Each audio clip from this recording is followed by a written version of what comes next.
It is I, Malik Aaron, and welcome back to Box Office Recap. So, January 2023. It sure was a January, but it was a lot better than last January. Because last January, all we really had was Scream 5, and that's it. Everything else was a bomb. And I think only, five movies came out the whole month of last January. It was sad. I mean, sure, you still had like Spider-Man No Way Home and Sing 2 making some money, but it wasn't a fun time. This year is a little different. I mean, sure, January was dominated by two December movies, Avatar 2 and Puss in Boots 2, but we got a strong hit in the form of Mithrigan, which was out of all the January movies, Mithrigan had the best chance of being a success. We also had some okay-ish performers under it, like Man Called Otto, Plane, Missing, and to have like four movies do like decent to good business is way better than having one movie do good. All right, it's far more beneficial to have depth. The more movies do well, the better it is for everyone. All right. So, yeah, but before we get to the January movies, I really should shout out two movies I already mentioned, Avatar 2 and Puss in Boots 2, which yes, they're 2022 movies, but they've been doing pretty exceptional to say the least, and January both really shined in their own ways. So first, Avatar 2 or Avatar the Way of Water. Now, despite this movie, it got off to a bit of a rocky start, but it was able to recover very fast.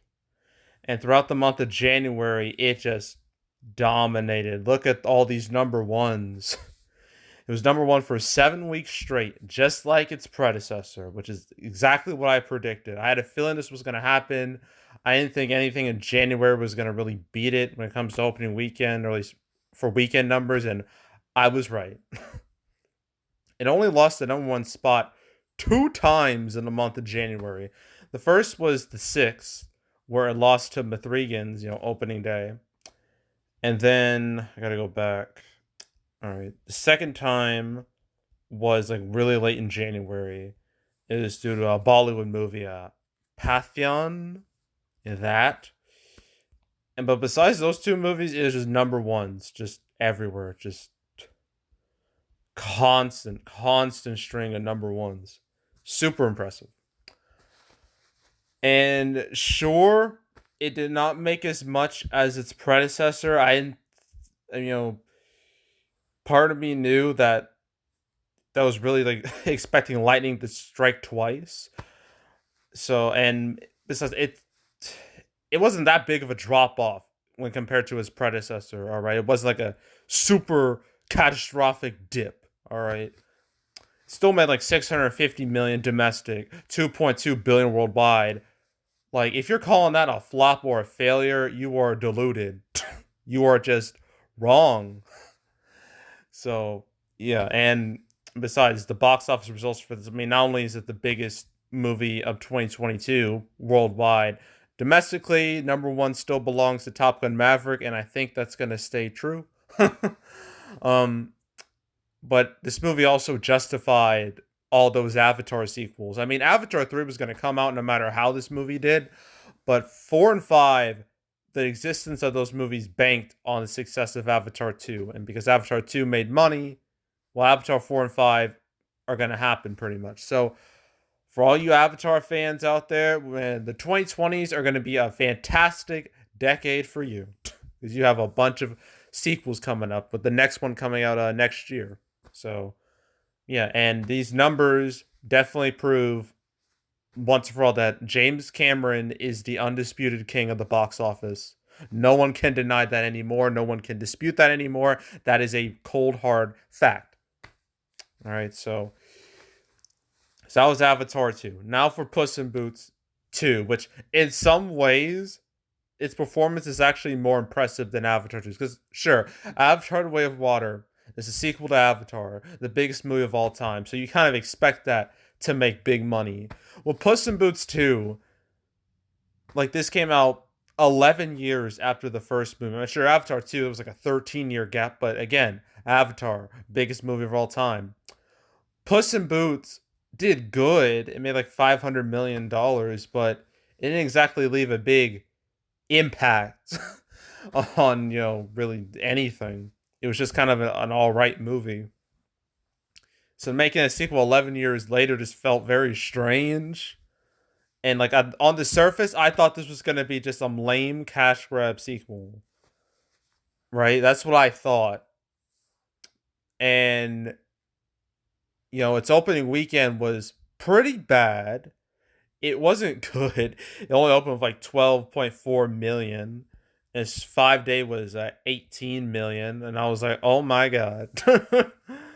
Seems like 2022 is gonna end on like the lowest note imaginable. I mean, there was like this, and there was like what?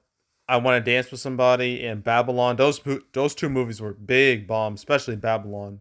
And I thought Puss in Boots 2 was gonna join them, but then something really interesting happened. Like, you see, this movie got very high reviews, like super high reviews, and it took a little bit of time, but people started to discover the movie. Word of mouth started to spread. The more it spread, the more people watched the movie, and then it's just a big old positive cycle that resulted in this movie making way more money than I ever thought it would. Hell, that word of mouth convinced me to go see it in theaters, and like, like before the movie came out, I had no expectations. I didn't care, but when I saw it, honestly, it may be my second favorite movie of 2022. Well, I saw it in 2023, but it's still a 2022 movie. I mean, number one will always be Everything Everywhere All at Once. But Puss in Boots 2 might be number two. Maybe it's kind of like a toss up between that, Top Gun Maverick, let's see, Black Phone, and The Batman. It's kind of and maybe a bit of Sonic 2. Sonic 2 is a little under that, but Puss in Boots 2 just it slapped so hard in a way I never would have imagined. Like, it's crazy how good that movie was. And its box office was equally as crazy. I mean, look at this. Went up 35%, then minus 19%, then up 7, then minus 18, then 11, then 25, 29. Its steepest drop was 29%. That should really tell you how well this movie's been doing. And it has now made over 160 million domestic, which not only has it made more money domestically than its predecessor, but it's also in like the upper half of DreamWorks movies domestically. I mean,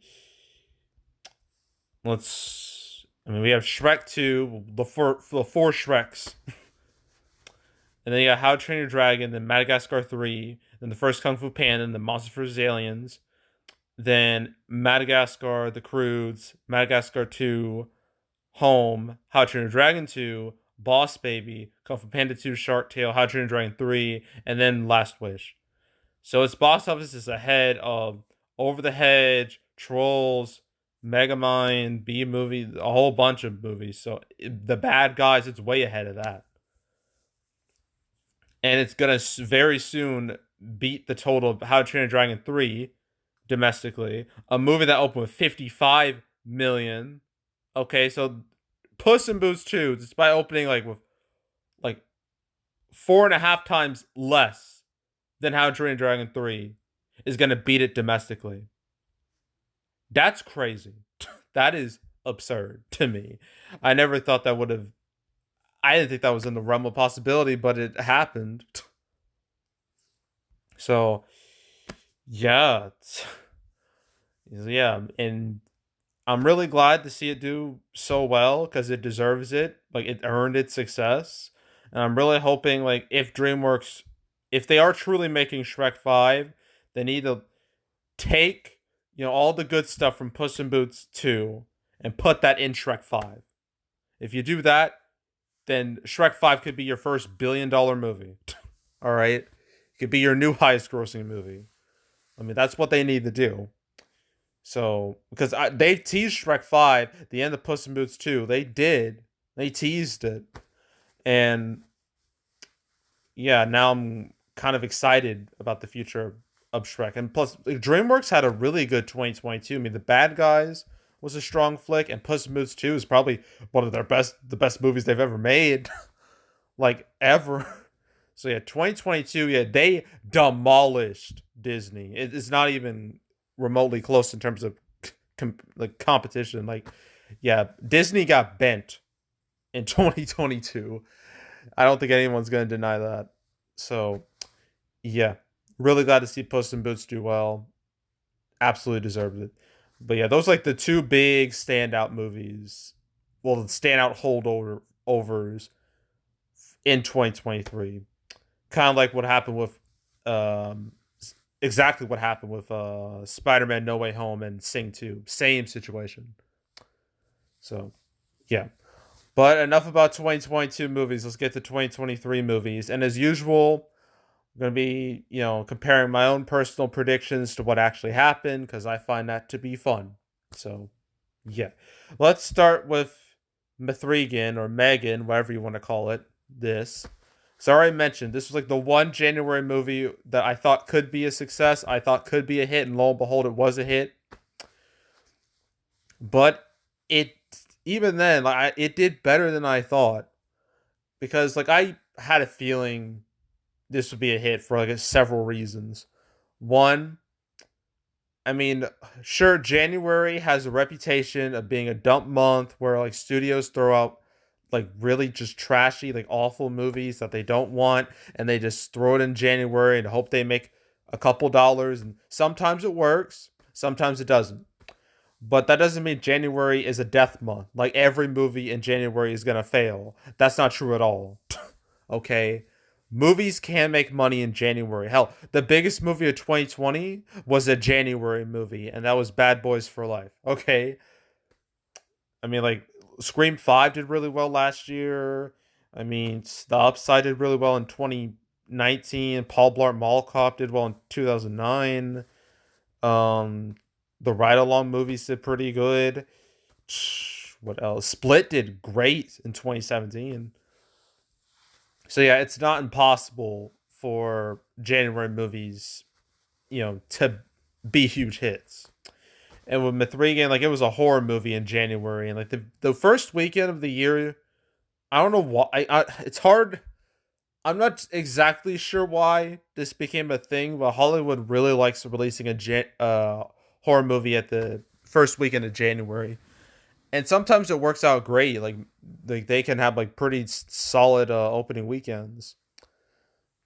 But then with the marketing for Megan or Mithrigan, you know, everyone talked about the dance scene, the dancing, and to a lesser extent, Mithrigan just like running on all fours. Like I saw the trailer, like after it's kind of like Puss in Boots 2, where I had no interest in it until everyone else was talking about it, and so I looked at the trailer and I was like, oh my god, okay.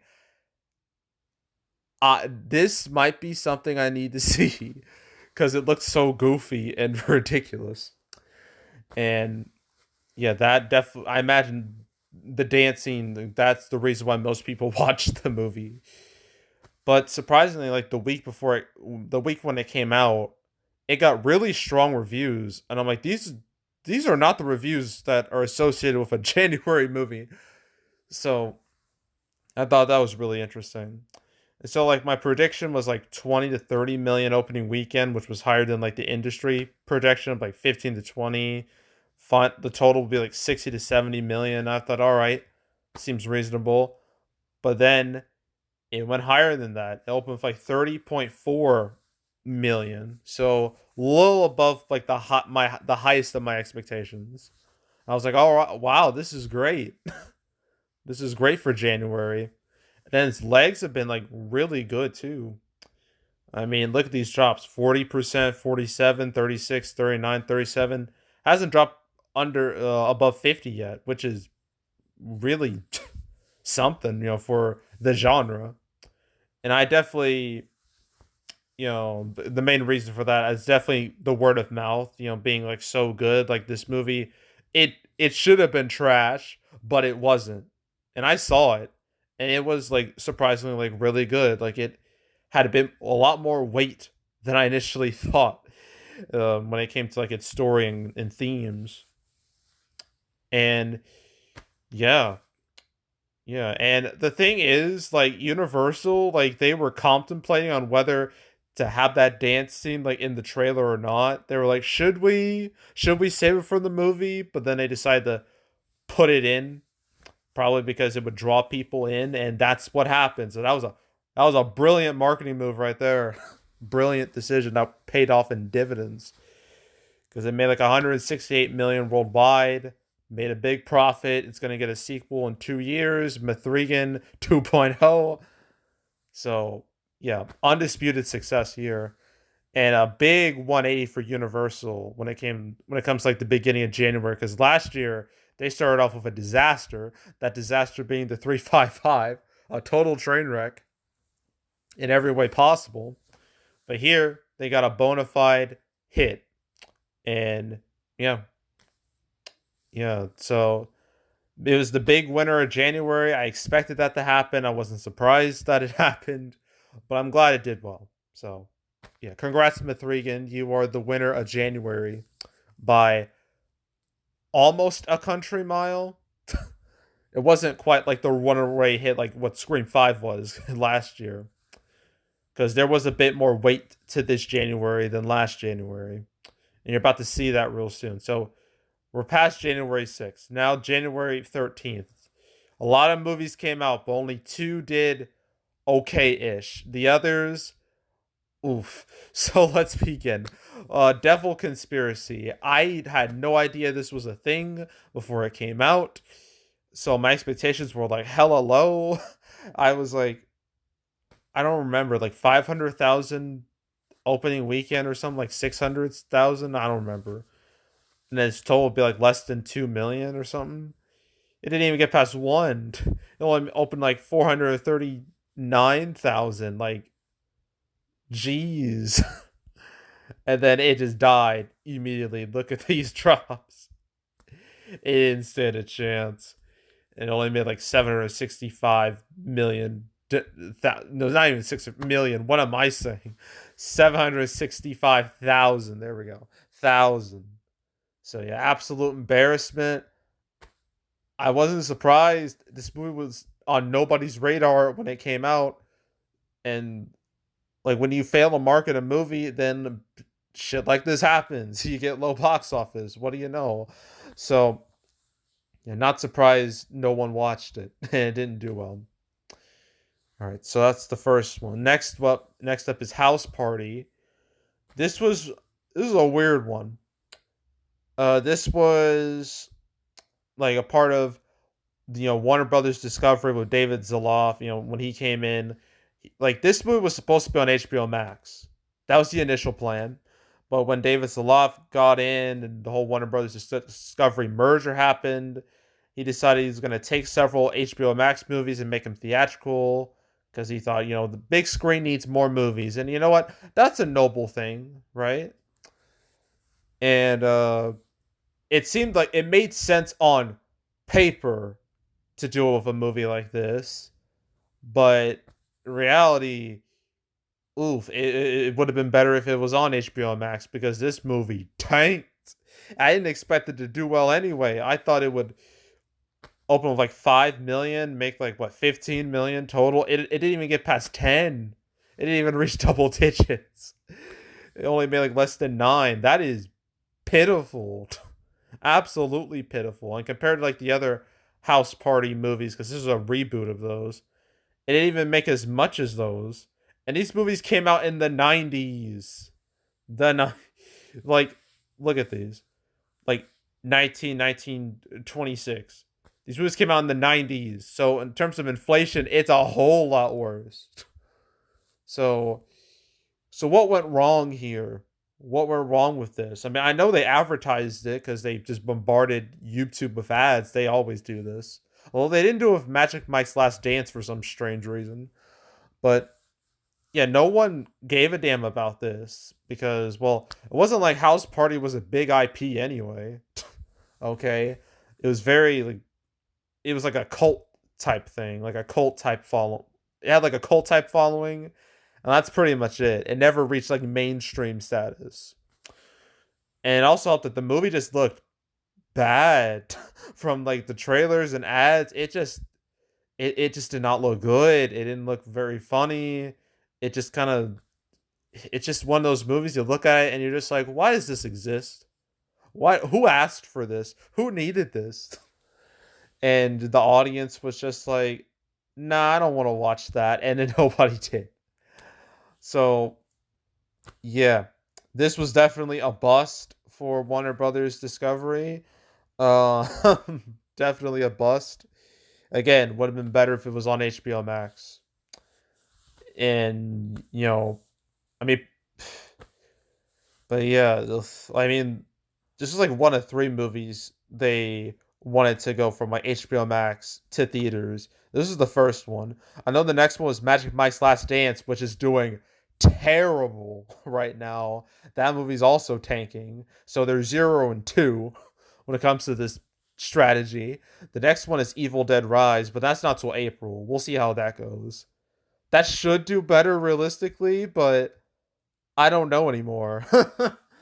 So yeah, house party bombing. I'm not surprised. Yeah, I saw that one coming. All right, so next, what do we got? Plane. So this is the newest Gerard Butler flick. I predicted an opening weekend of like 8 to 9 million, I think, and a total of like 20 to 30 million. I was not expecting high numbers from this at all. It just felt like another just what is it, a dude action flick? What's the genre? I think it was described as meat and potatoes type flick. I don't not quite sure what that means, but that's what I've been that's like the phrase I've been hearing when it comes to like describing these type of movies. But this movie did a little better than I expected. It opened with 10 million, which I was like, wow, double digits. I'm surprised. And it's now made 31 million domestic and like 43 million worldwide, which I mean, it has like a budget of like 25 million. I mean, this number isn't horrible. It's not the worst. It's not great by any means, but it's not awful either. It's just mid. But apparently it did well enough to get a sequel, which apparently is going to be called Ship. Yeah. What great names. First you got Plane, then Ship. What's next? Boat? Well, I guess Ship and Boat are kind of one and the same. Like, what's that? I think someone made a joke about it. Like, they should have named the sequel Train and the third movie Automobile. That would have been great. What a missed opportunity. But whatever. But it did okay-ish for what it is. It didn't embarrass itself, but it didn't set the world on fire either. It just existed, and that's pretty much it. Which is better than bombing, okay? It's a lot better than that. But yeah, playing for what it was, it did okay-ish. Then we got Skinamarink, this thing that I also didn't know existed until like right before the weekend.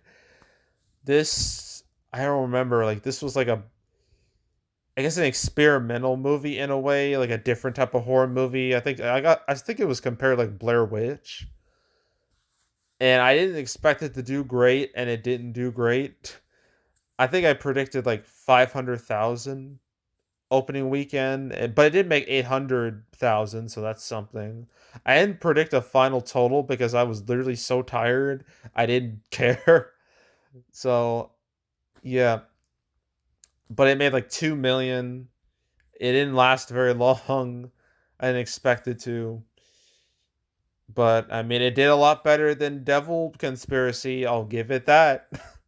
So it's got that going for it, I guess. But yeah, nothing really else to say here. And we got the big movie. Well, big. I'm using, you know, was it air quotes with that? The big movie of MLK Jr. weekend, and that's A Man Called Otto with Tom Hanks. Now, my opening week, my prediction, I predicted an opening week of what, like 10 to 12 million, like a final total of 30 to 50 million. And it did better than I thought, kind of. Like it it did open with like 12, a little over 12, 12.8.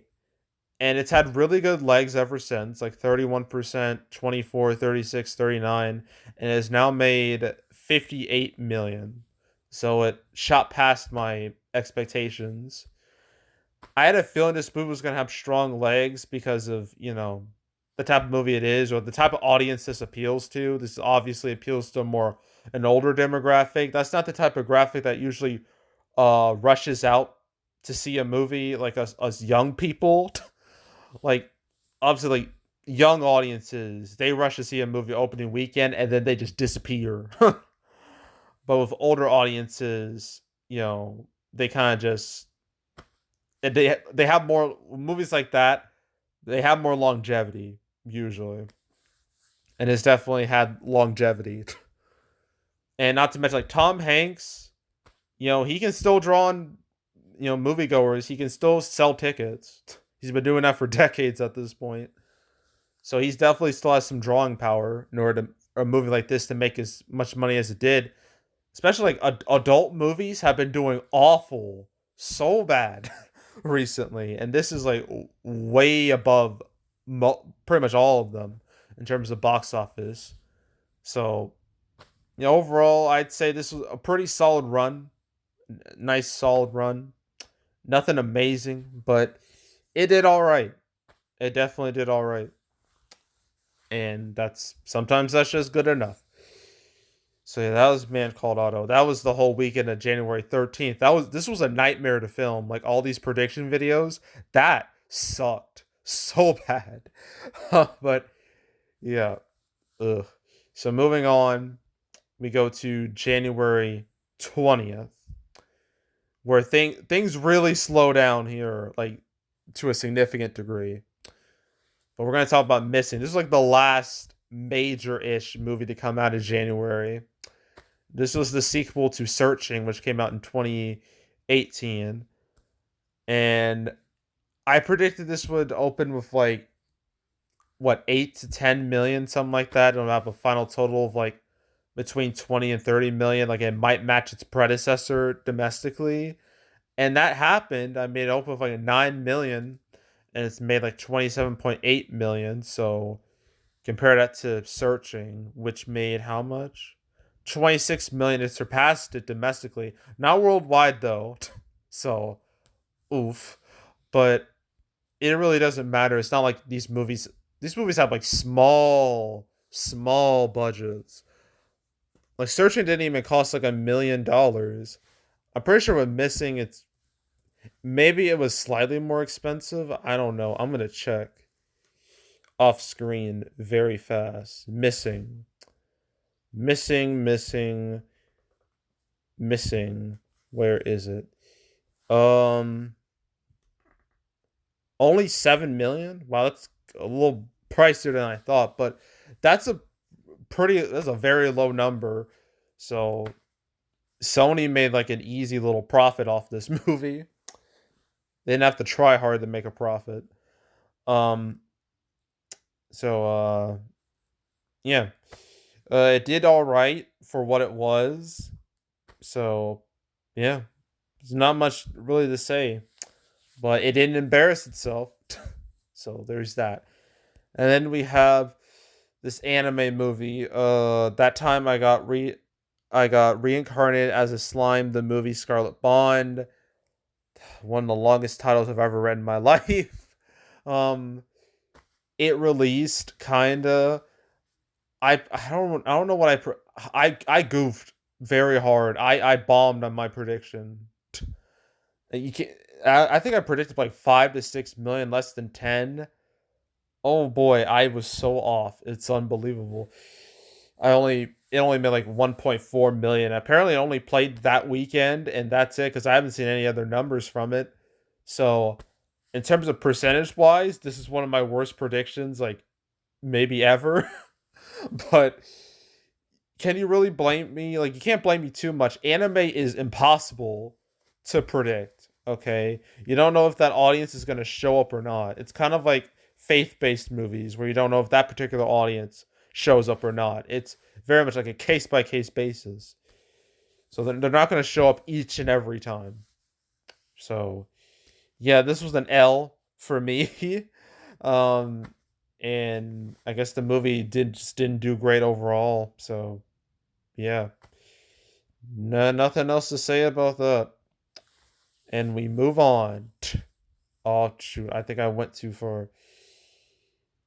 Gotta wait a bit. Okay, we move on to the final weekend of January, and boy, did it. Oh, well, I guess I can mention some of these movies very quickly. Pathan, there's a Bollywood flick. Did really well. It made like $15 million, which is way more than like something like House Party, which was from a major studio. So I think that's pretty impressive. That definitely shows that Bollywood movies, like they have an audience. The audience is there. If you appeal to that audience, they will show up. Okay, and this performance proves that. I believe this and like Triple R from last year really proved that. There's also Left Behind: The Rise of the Antichrist. Speaking of the faith-based audience, they kinda but not really showed up here. Um, yeah, it just kind of went nowhere. But I don't do Fathom Events movies. I don't predict those because they're kind of just weird releases altogether. So I just kind of ignore them. But now we get to the final weekend of January, and boy, did it end on a low note, a real low note. All right, so first you got Fear. Ugh. I don't remember what I predicted for this movie. I think it was like 1 or 2 million, maybe less than a million or something, maybe like 2 to 3 million total. I have no memory of it. Um, it did make over a million opening weekend, 1.2, but it only made like 2 million after that because boy, this movie it did not last long. It just fell off the face of the earth. 73%, 79%. Oof. I kind of expected that because reviews were really fucking bad and word of mouth was also really bad. And surprise, surprise, it did not have a long life in the theater. So yeah, yeah.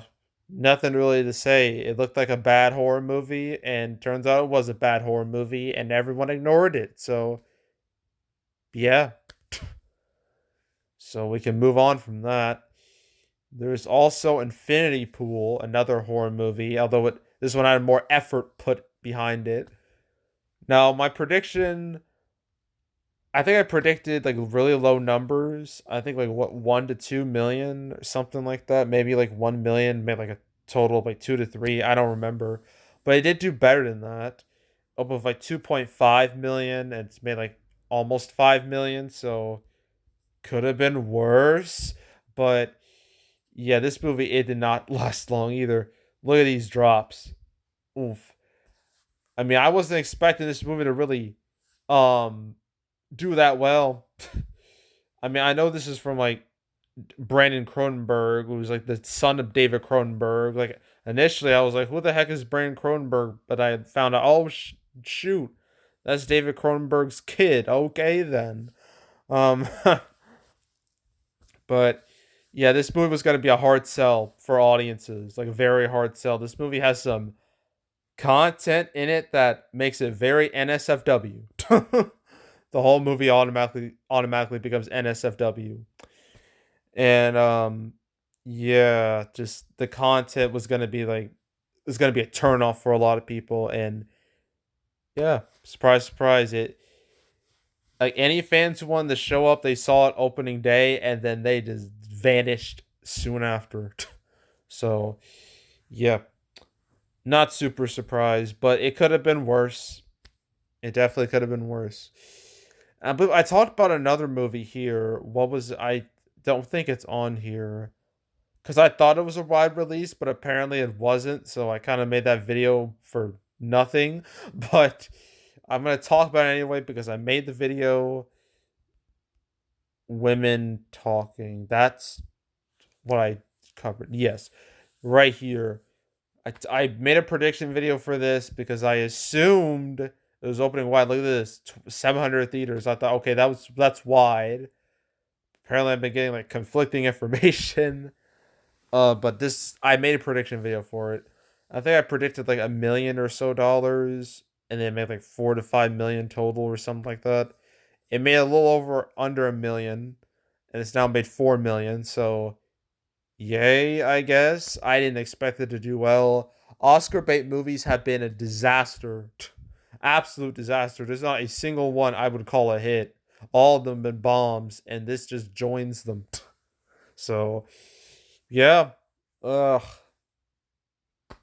Yeah. Not there's literally nothing else to say about it. And that's it. That was it for January. Could have been a whole lot worse, but it still wasn't amazing. Definitely far from the strongest January. But again, could have been worse. And I mean, now we're in February, like halfway through February. February hasn't been going too great. 80 for Brady and Knock at the Cabin have done real Magic Mike's Last Dance is a bomb. But we have Ant-Man 3, but I don't know about that. The reviews are pretty super duper lackluster. So I feel like that might have an impact on its box office, but we'll see. And then we have what, Cocaine Bear, which could be a hit, but it could be a bomb.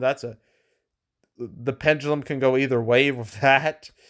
Um and yeah, Jesus Revolution. Again, the pendulum can go either way with that too. Both of these either could be hits or bombs. It very much depends. But yeah, that's what February looks like. So yeah. But I know Ant-Man 3 is gonna make way more money than Mithrigan. If that doesn't happen, then something has truly gone wrong. So yeah. But yeah, that's it. That's all. Make sure to subscribe, like this video, leave a comment, turn on notifications, share the whole drill. Want to check out more videos like this? I got playlists on the homepage, all previous recap videos I've done on the channel. This is my first 2023 recap, but I've done plenty of recaps for like other years I've been doing this. So if you want to watch any of those videos, go right ahead.